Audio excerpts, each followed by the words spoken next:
Good morning, Bill. Good morning, Sandra. Thank you for being here. Just want to squeeze in a quick comment as to where you think we are after day one with Bill Barr. I think it's simple. We need to see the report. We need to have Bob Mueller testify at some point before Congress, and we need Bill Barr to testify before the Judiciary Committee. So let's see what the report says. He says he's going to release it in a week. Let's at least read it and then make determinations. Sounds pretty fair. I think that's what Bill Barr's point was in that hearing room yesterday. We're here to talk about the budget. You keep asking me about the Mueller report. Let's wait till the report is out. So will Democrats keep pressing today? I don't know. My view is it's a week. We're going to get the report. Let's read it. If there are more things we need to get, we always can pursue that. I have said that there can be a report that Jerry Nadler gets to see confidentially as chairman of the Judiciary Committee. You don't have to have every member of Congress see it. We can always go to court to get an order to see parts that may be redacted, whether that's confidentially or not. But you know some redactions will be included in the report. I mean, he pretty much said that yesterday.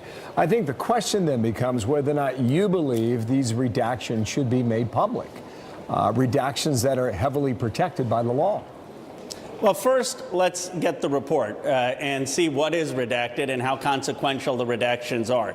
Then, if we believe that there needs to be more evidence, then Jerry Nadler can go to court, and the Justice Department can go to court, and a court can authorize, as they did during Watergate, for grand jury testimony to be made public to Congress. They can say that it can either be public or it can be in a closed-door setting. But let's at first get the report, and then we can see what redactions make sense.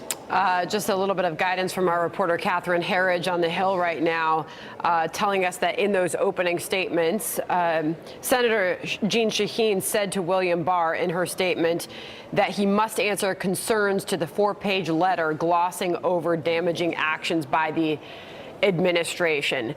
I guess that's just a sign of what's about to happen in that hearing room. And now that we've learned, Congressman, that Bill Barr plans to dig deeper on the actual investigation into the Trump campaign.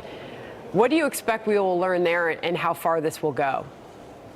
Well, I have no idea. I mean, he certainly has the right to have that investigation. But what we first need to understand, and I think this should be a concern of every American, is what country with Russia and other countries have interfered in our election. Forget Trump's involvement. Every American should care that the Russians hacked into our emails, that they manipulated our elections. Let's read the Mueller report, and let's see if there are things we can do to protect our democracy. I think you're exactly right about that. We're waiting from DHS to give us a bit of a roadmap as to what happens for 2020. Back to the question, though. Bill Barr says he's put a team together to look at what happened in the summer of 2016. Do you have a problem with that? I don't have a problem with him as long as it's done in an objective way and not a partisan way. If he wants to look at to make sure that the FBI was non-political and wants to examine that, I don't have a problem with that. Does it give you pause, just the fact that that came to light so early?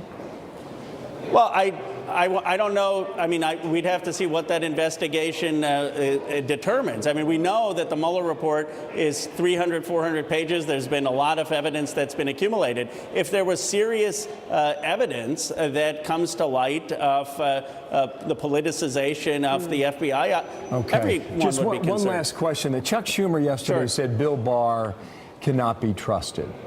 Do you trust Bill Barr? Well, I don't agree with Bill Barr's decision to give a 4-page summary. I don't trust Bill Barr's conclusions and interpretation of the Mueller report. I think that's for Congress to do. But I try to stay away from making personal characterizations of people. But Congressman, to be clear, he said, when asked, do you trust or can you trust Bill Barr? Chuck Schumer responded, we'll see. We'll see when the report is out. Like, he'll make his decision whether or not he trusts him once we see the actual report. What Mitch McConnell said was, when asked, can Bill Barr be trusted? He said that is exactly what this comes down to. Whether you trust William Barr, the Attorney General, or you don't. Where do you stand? I don't think that's what this comes down to. Look, I think people who go into public service, that's a big sacrifice, and I don't like to characterize and attack people personally. I think what this comes down to is let people see the Mueller report, let Congress make a decision. We don't have to rely on Bill Barr's 4-page summary. We can make a decision ourselves, and that's all that the Democrats are asking for. Khanna, thanks for coming back, the Democrat from California. Thanks, sir, for your time. Always a pleasure.